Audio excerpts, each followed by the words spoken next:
राधे राधे दोस्तों, मेरा नाम है मनीष और हम पढ़ रहे थे राजस्थान का इतिहास।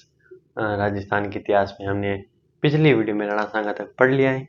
हम पढ़ेंगे आज राणा सांगा के पुत्र रतन सिंह से। जो राणा सांगा के बाद मेवाड़ के अगले शासक बनते हैं रतन सिंह, उनसे हम पढ़ेंगे रतन सिंह। रतन सिंह का शासनकाल 1528 से 1531 तक रहता है। 1531 तक, कब तक? 1531 तक रहता है। जो रतन सिंह थे, इनका शासनकाल ज़्यादा लंबा नहीं रहता, इसलिए इनकी शासनकाल के बारे में ज़्यादा जानकारी भी नहीं मिलती। सिर्फ इनकी मृत्यु के बारे में जानकारी मिलती। किसके बारे में? मृत्यु के बारे में। जो इनकी मृत्यु थी वो थी, इनकी मृत्यु जो हुई थी वो शिकार खेल थी। क्या? शिकार शिकार खेल दी हुई थी। जो ये शिकार खेल रहे थे बूंदी के शासक थे। कौन? सूरजमल। जो सूरजमल हाड़ा थे, उनके साथ जो रतन सिंह थे, इनके शिकार खेलते हुए मृत्यु हो जाती है।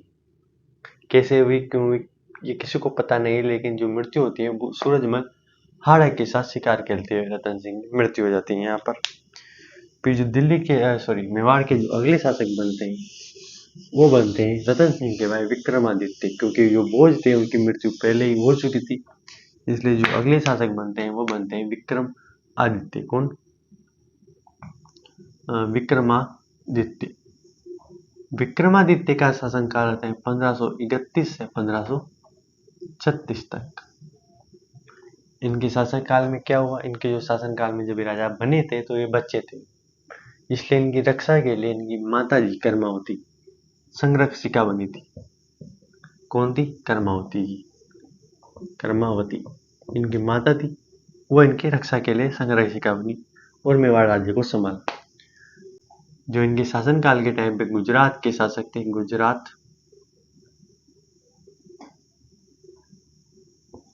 बहादुर शाह। कौन? बहादुर शाह यहाँ के गुजरात के शासक थे और दिल्ली के शासक थे हुमायूं। बहादुर शाह विक्रमादित्य यानी कि मेवाड़ पर 2 बार आक्रमण करते हैं। पहला तो होता है 1533 में और दूसरा होता है 1534 ईस्वी। जब पहला आक्रमण होता है तो जो कर्मावती व रणथंभौर दुर्ग, इस कौन सा दुर्ग? रणथंभौर दुर्ग को देकर वापस संधि करके वापस भेज देते हैं। लेकिन अगले साल वापस जो बहादुर शाह है वो 1534 में वापस आक्रमण करते हैं। इस बार कर्मावती संधि नहीं करती और युद्ध के लिए तैयार होती है। इस युद्ध के लिए जो कर्मावती है वो हुमायूं को भी राखी भेजती। क्या? किसको? हुमायूं को। सहायता के लिए हुमायूं को भी राखी भेजते हैं, लेकिन हुमायूं को आने में लेट हो जाता है।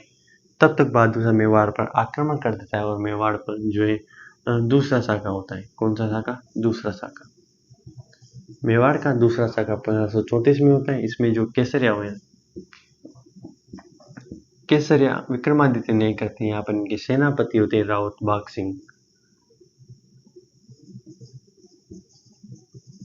सिंह। ये देवलिया के सामंत होते हैं। कहाँ के? देवलिया के। जोहर है, जोहर कौन करती है? कर्मावती कौन थी?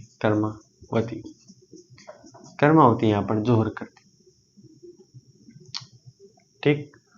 शाखा कब होता है? 1534 में। दूसरा शाखा होता है, पहला शाखा जैसे कि आपको 1303 में हुआ था, रतन सिंह और पद्मावती केसरिया और जोहर करते हैं। अलाउद्दीन खिलजी के आक्रमण के टाइम पे हुआ था दूसरा शाखा, पहला शाखा। दूसरा यहाँ पर बहादुर शाह के टाइम पे हुआ। जब ये आक्रमण हुआ तो जो विक्रमादित्य और उदय सिंह थे, कौन? उदय सिंह विक्रमादित्य दोनों भाई थे, तो इन दोनों को बूंदी भेज दिया जाता है सही सलामत। युद्ध के टाइम पे दोनों बूंदी थे। बूंदी इनका ननिहाल था, यानी कर्मावती यहाँ कहाँ की थी? बूंदी की थी। जब युद्ध हुआ, युद्ध समाप्त हुआ, युद्ध मेवाड़ पर अधिकार किसका हुआ? बहादुर शाह का। हुमायूं को आने में लेट हो गया था, लेकिन आया तो बहादुर शाह को यहाँ से वापस भगा देता है और वापस मेवाड़ पर राणा सरदारों का अधिकार हो जाता है। जब अधिकार हो गया तो विक्रमादित्य को वापस यहाँ का शासक बनाया गया। तो यहाँ पर एक नाम नया आता है, वही बनवीर। जो बनवीर है यह पृथ्वीराज सिसोदिया। कौन? पृथ्वीराज सिसोदिया के दासी पुत्र होते हैं। कौन से पुत्र?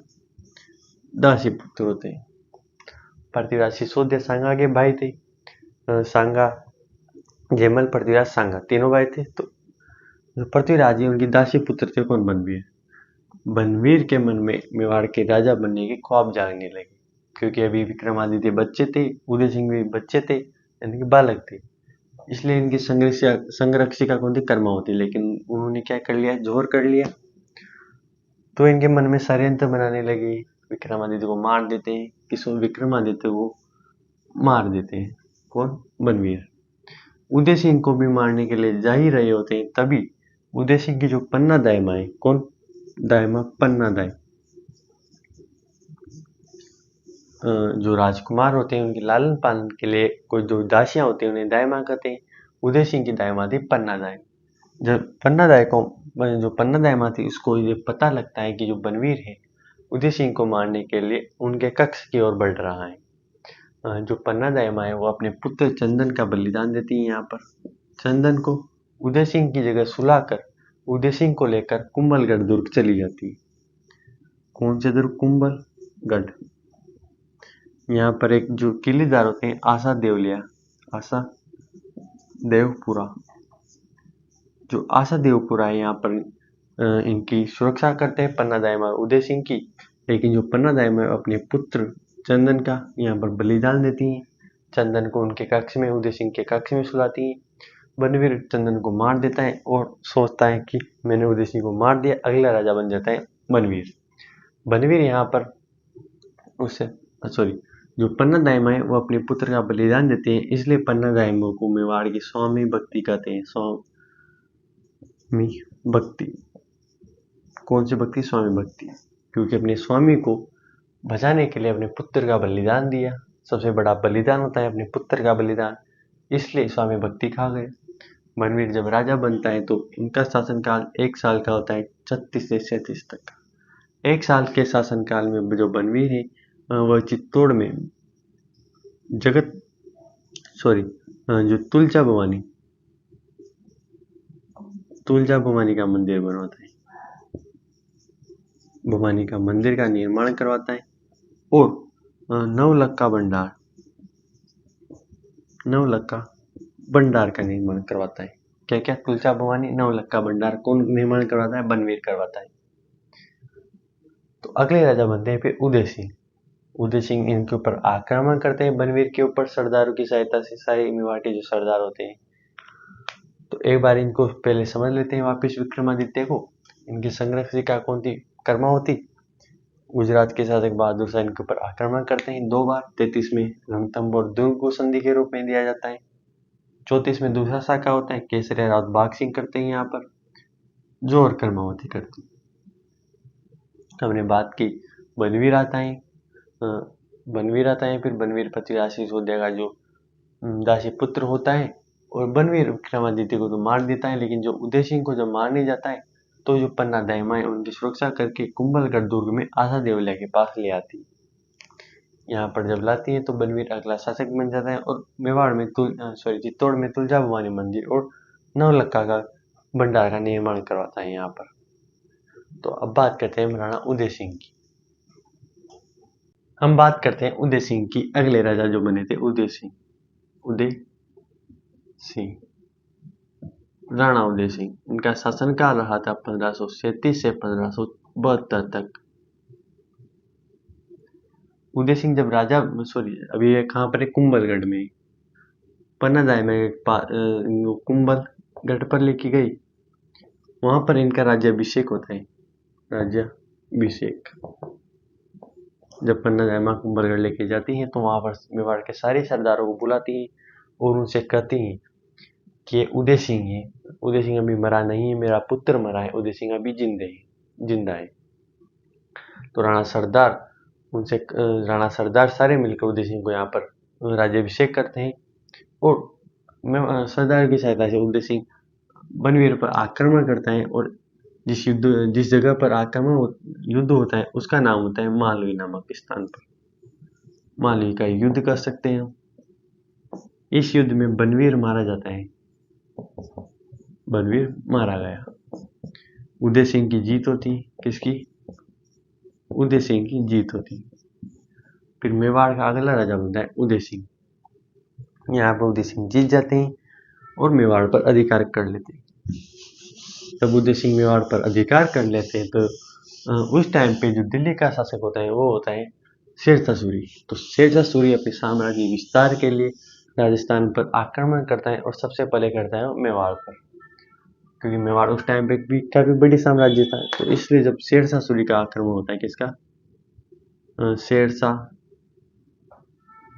सूरी जब मेवाड़ पर आक्रमण करता है तो राणा जो उदय सिंह थे वह खुद से सारे किलों की चाबियां किसको सौंप देते हैं, शेरशाह सूरी को। और मेवाड़ उदय सिंह मेवाड़ के प्रथम शासक होते हैं जो अधीनता स्वीकार करते हैं। किसकी, शेरशाह सूर्या पे किसी की भी। उससे पहले कोई भी ऐसा राजा नहीं था जिसने अधीनता स्वीकार की हो किसी राजा की। यहाँ पर उदय सिंह पहले मेवाड़ के या फिर राजस्थान सॉरी मेवाड़ के पहले राजा थे जिन्होंने अधीनता स्वीकार करी शेरशाह सूरी से। शेरशाह सूरी अपना प्रतिनिधि यहाँ पर छोड़ के जाते हैं। उनका नाम होता है अहमद सरवानी। अहमद सरवानी को यहाँ पर चित्तौड़ छोड़ के जाते हैं प्रतिनिधि के रूप में। हम पढ़ेंगे कि जो राजस्थान में अंग्रेजों का शासन आया था तो अंग्रेज अपने हर रियासत में पॉलिटिकल एजेंट को छोड़कर जाते थे ताकि उस रियासत के जो भी गतिविधियां थी, जो भी राजनीतिक गतिविधियां, जो प्रशासनिक गतिविधियां थी, उन्हें अंग्रेजों तक पहुंचाया जा सके। इसी प्रकार मेवाड़ में भी पॉलिटिकल एजेंट कर सकते हो आप, अहमद सरवानी को छोड़ के जाया जाता है शेरशाह सूरी के द्वारा।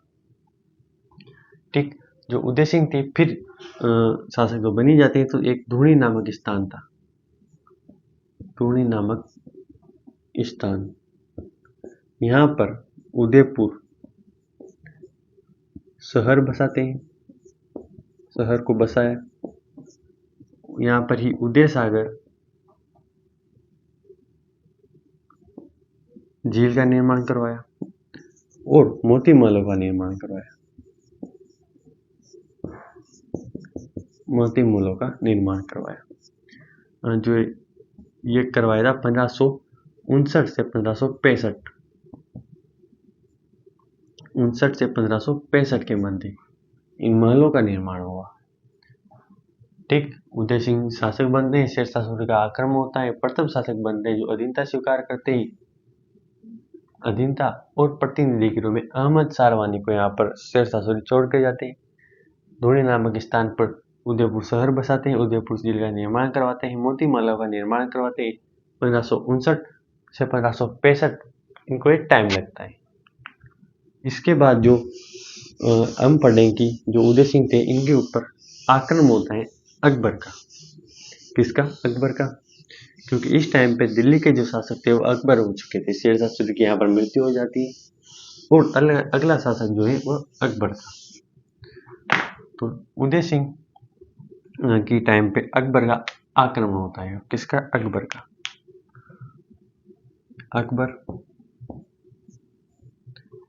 अकबर की एक नीति थी,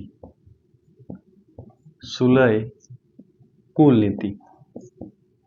इस नीति के अनुसार अकबर पहले अपनी जो सेनापति जो मंत्री हुआ करते थे उसे जिस रियासत पे जिस राज्य पर हमला करते थे उस पर पहले उन मंत्रियों को भेजा जाता था और सुलह कराई जाती थी। अधीनता स्वीकार करने का पत्र भेजा जाता था कि आप या तो अधीनता स्वीकार कर लीजिए या हम आपके आक्रमण करेंगे, हम आप पर आक्रमण करेंगे।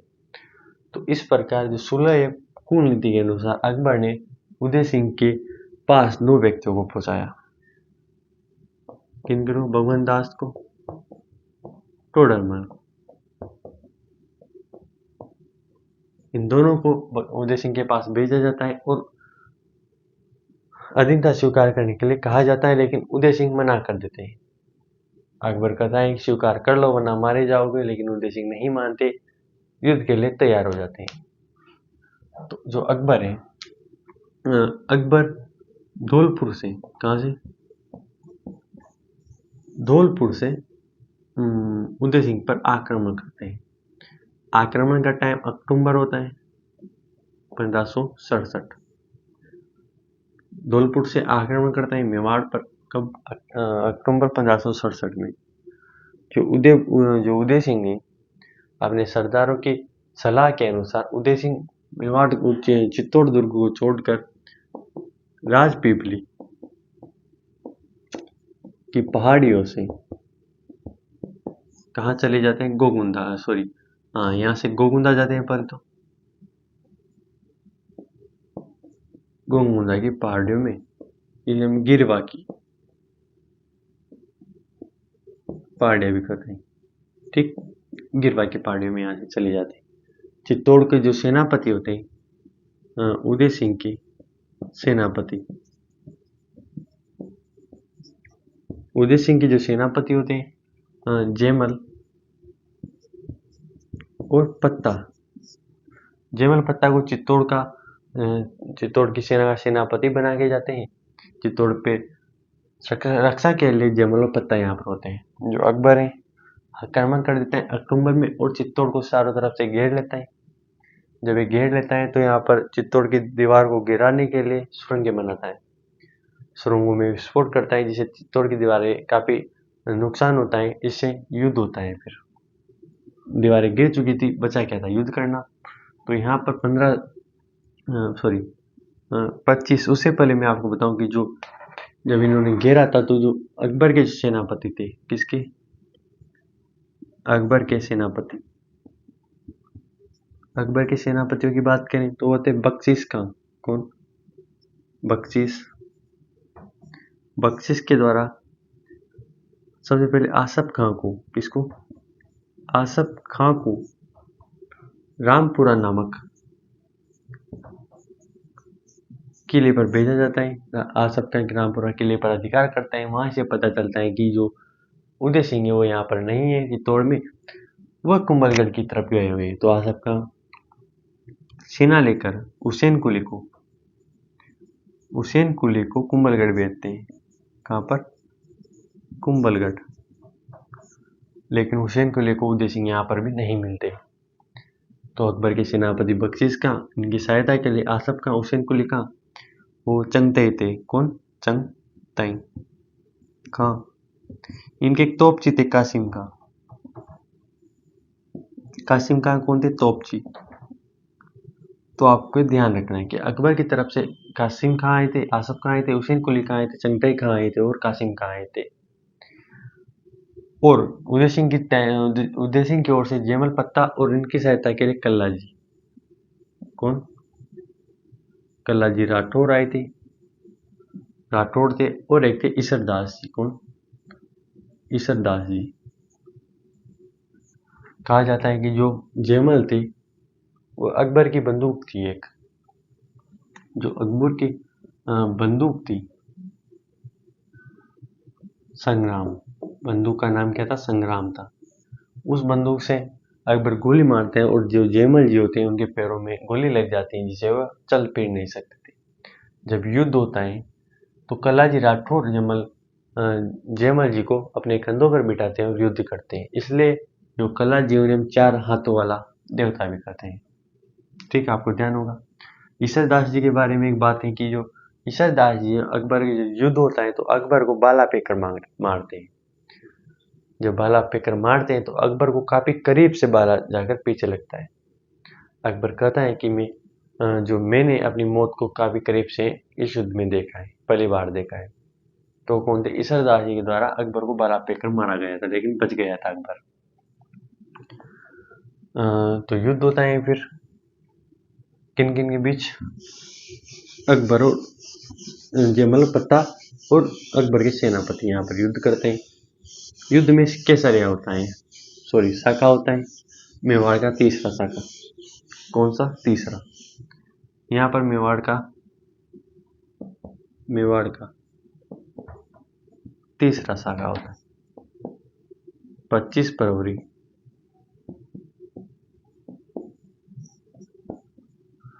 1568 मेवाड़ का तीसरा शाखा। तो इसमें केसरिया कौन करता है? केसरिया तो ये करेंगे जयमल जी और पत्ता जी, जयमल पत्ता। तो इसमें जौहर कौन करेगा?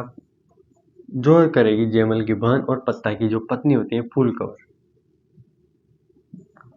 यहाँ पर जोर करती है। कल्लाजी राठौर और जो ईशरदास जी वो वीर गति को प्राप्त हो जाती है। अकबर जयमल और पत्ता की वीरता को देखकर आगरा में, कहाँ पर, आगरा में, आगरा के किले के जो द्वार होते हैं वहां पर इन दोनों की हाथी पर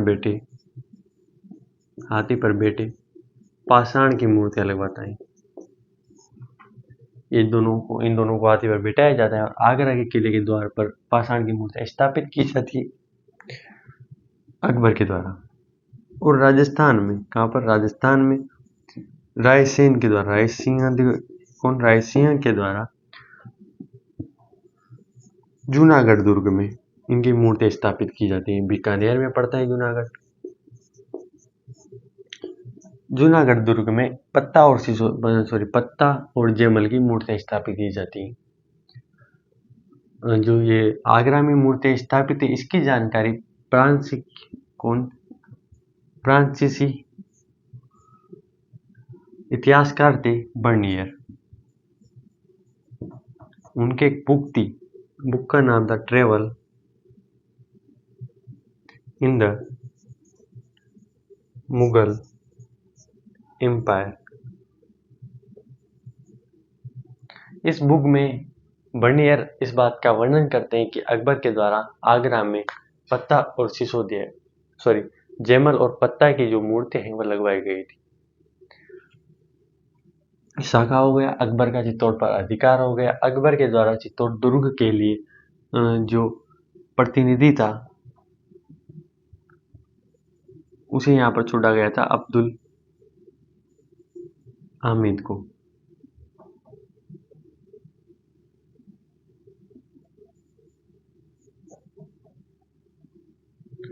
अब्दुल हामिद को यहाँ पर छोड़ा गया था। चित्तौड़ दुर्ग का प्रतिनिधि किसे बनाया? अब्दुल हामिद को। अकबर का यहाँ पर चित्तौड़ पर अधिकार हो गया है। तो ये सारी चीजें हो चुकी हैं। अब जो उदय सिंह है वह अभी कहाँ है? गोकुंडा में। अकबर के द्वारा अगले साल रणथंभौर दुर्ग पर भी अधिकार कर लिया जाता है। किस दुर्ग पर? रणथंभौर। इस दुर्ग पर भी अगले 1 साल बाद अधिकार कर लिया जाता है। इस दुर्ग का जो क्या बोलते हैं रक्षक था, जो किलेदार था, वो किलेदार था सुरजन सिंघाड़ा। बूंदी के शासक थे सुरजन सिंघाड़ा। रणथंभौर दुर्ग के किलेदार थे। लेकिन जो भगवंत दास जी होते हैं, भगवंत दास जी के द्वारा सुरजन सिंघाड़ा को समझाया जाता है। अकबर की तरफ से आए थे भगवंत दास जी। सूरज सिंह को समझाते हैं युद्ध करने में कुछ नहीं रखा, आप वापिस जोर करवाएंगे। इसलिए रणथंभौर के दुर्ग को सूरजमल सिंघाड़ा जी अकबर की अधीनता स्वीकार करते हैं और रणथंभौर दुर्ग को उनके हवाले कर देते हैं। तो यहाँ पर जो अकबर था, अकबर चित्तौड़ पर अधिकार कर लेते हैं और उदय सिंह की यहाँ पर मृत्यु होती है। कब? जो इनकी मृत्यु होती है वो होती है 28 फरवरी को। 28 फरवरी 1572 को यहाँ पर इनकी मृत्यु हो जाती है। अगले राजा बनते हैं यहाँ पर महाराणा प्रताप। बार सारा रिवीजन में आपको करा देता हूँ शुरू से। तो हमने शुरू में बात की रतन सिंह से। रतन सिंह अगले राजा बनते हैं, लेकिन उनकी मृत्यु जो है शिकार खेलते हुए सूरजमल हाड़ा बूंदी के शासक थे, उनके साथ शिकार करते हुए उनकी मृत्यु हो जाती है। अगले राजा बनते हैं विक्रमादित्य की हमने बात की। इनका शासनकाल 1531 से 1536 तक होता है। विक्रमादित्य की रक्षा के लिए उनकी माता कर्मावती होती है। बहादुर शाह इनके ऊपर 2 बार आक्रमण करते हैं। पहला 1533 में, जब तो रणथंभौर दुर्ग को देकर बहादुर शाह को रणथंभौर दुर्ग देकर संधि कर ली जाती है। दूसरा जब युद्ध होता है अगले साल 1534 में, मेवाड़ का दूसरा साका होता है भाई साहब। यहाँ पर जो कर्मावती हैं वह जोर कर लेती हैं और केसरी रावत बाग सिंह करते हैं, देवलिया के सामंत होते हैं। हुमायूं को राखी भेज दी जाती है कर्मावती के द्वारा, लेकिन वो लेट हो जाती है इसलिए युद्ध नहीं कर पाते। यहाँ पर बहादुर शाह का मेवाड़ पर अधिकार हो जाता है। हुमायूं के द्वारा वापस बहादुर शाह पर आक्रमण किया जाता है और बहादुर शाह को गुजरात की तरफ वापस लौटना पड़ता है। इस प्रकार मेवाड़ पर वापस राणा सरदारों का अधिकार हो जाता है। जो विक्रमादित्य थे उनको बनवीर के द्वारा मार दिया जाता है। बनवीर पृथ्वीराज सिसोदिया के पुत्र होते हैं, दासी पुत्र। बनवीर के द्वारा विक्रमादित्य को मार दिया जाता है। लेकिन जैसे उदय सिंह को मारने के लिए जा रहे होते हैं तभी पन्ना दाई माँ उदय सिंह को लेकर कुंभलगढ़ दुर्ग आ जाती है। उदय सिंह के स्थान पर अपने पुत्र चंदन को वहां पर सुला देती है। इस बलिदान के कारण पन्ना दाई माँ को क्या कहा जाता है, स्वामी भक्ति का किताब मिला, मेवाड़ की स्वामी भक्ति कहा गया। पन्ना दाई माँ कुंभलगढ़ दुर्ग में आती है और इनको आशा देवपुरा के द्वारा शरण दी जाती है। कुंभलगढ़ दुर्ग में ही उदय सिंह का राज्याभिषेक होता है। यहाँ पर ही यहाँ पर ही राणा प्रताप का जन्म भी होता है। ठीक, उदय सिंह के द्वारा राणा सरदार की सहायता से बनवीर को हराया जाता है और मेवाड़ का शासक बनते हैं। जब मेवाड़ के शासक बनते हैं तो शेरशाह सूरी के द्वारा इन पे आक्रमण किया जाता है। लेकिन उससे पहले ये सारे दुर्गों की चाबी शेरशाह सूरी के पास लेके जाते हैं। शेरशाह सूरी अपना प्रतिनिधि था अहमद शेरवानी, उसको यहाँ पर छोड़ के जाते हैं। उसके बाद हमने बात की कि जो धूणी नामक स्थान पर उदयपुर शहर को बसाया जाता है, उदय सागर जी का निर्माण करवाया जाता है, मोती महल का निर्माण करवाया जाता है। ये महलों का निर्माण 1559 से 1565 के मध्य करवाया जाता है। 1567 में अकबर का आक्रमण होता है। अकबर की सुलह कुल नीति के अनुसार भगवंत दास तोडरमल को यहाँ पर भेजा जाता है, लेकिन उदय सिंह मना कर देते हैं अधीनता स्वीकार करने के लिए। उदय सिंह जी राजपीपली पहाड़ियों से होते घुगुंदा की पहाड़ी में और गिरवा की पहाड़ी में चले जाते हैं। चित्तौड़ को जेमल और पत्ता को सौंप के जाते हैं। फिर हमें बात की जो अकबर थे वह धौलपुर से अक्टूबर 1567 को यहाँ पर चित्तौड़ को घेर लेते हैं। अकबर के सेनापतियों की बात की हमने, बख्शीश खां, आसफ खां, हुसैन कुली खां, चंगताई खां और कासिम खां जो कि तोपची थे अकबर के। ठीक, जो आसफ खां थे उनके द्वारा रामपुरा के किले को जीत लिया जाता है। हुसैन कुली के द्वारा कुंभलगढ़ दुर्ग में जाकर उदय सिंह को ढूंढा जाता है, लेकिन वहां पर नहीं मिलते। जो जयमल और पत्ता थे इनके साथ कल्लाजी राठौर होते हैं, जो कि जयमल की गोली लग जाती है अकबर की बंदूक संग्राम से। तो जो कल्लाजी राठौर होते हैं वो अपने कंधों पर जयमल जी को बिठाते हैं और युद्ध करते हैं। इसलिए कल्लाजी राठौर को 4 वाले हाथ वाले लोक देवता भी कहा जाता है। फिर हमने बात की ईशरदास जी की। ईशरदास जी अकबर को बाला फेंक कर मारते हैं, जिससे अकबर बार बार बचता है और वो कहता है कि मैंने अपनी मौत को पहली बार इतने करीब से देखा है। वह इसी युद्ध में कहता है। यहाँ पर जयमल जी और पत्ता जी वीर गति को प्राप्त हो जाते हैं, केसरिया करते हैं और जो जोर है वो फुल कवर करती है। फिर हमने पढ़ा कि जो अकबर है वह जयमल और पत्ता की वीरता से प्रसन्न होकर आगरा के किले के द्वार पर हाथी पर बैठे हुए पाषाण की मूर्तियां स्थापित करता है। इसकी जानकारी बनवीर अपनी पुस्तक travel in the Mughal empire में करता है। राय सिंह राजस्थान में जूनागढ़ दुर्ग में इनकी मूर्तियां स्थापित करवाता है। फिर हमने पढ़ा कि जो रणथंभौर दुर्ग है उस पर भी अकबर अधिकार कर लेता है अगले साल, और जो यहाँ के शासक होते हैं सुरजन मल्हाड़ा, उनको भगवंत दास के द्वारा समझाया जाता है और मान जाते हैं। फिर हमने बात की उदय सिंह की। उनकी मृत्यु 28 फरवरी को होती है, 28 फरवरी 1572 को यहाँ पर उदय सिंह की मृत्यु हो जाती है। फिर अगले राजा बनते हैं महाराणा प्रताप। तो आज के लिए बस इतना ही, मिलते हैं अगली वीडियो में। अगर आपको वीडियो अच्छी लगी तो वीडियो को लाइक करें, शेयर करें, चैनल को सब्सक्राइब करें।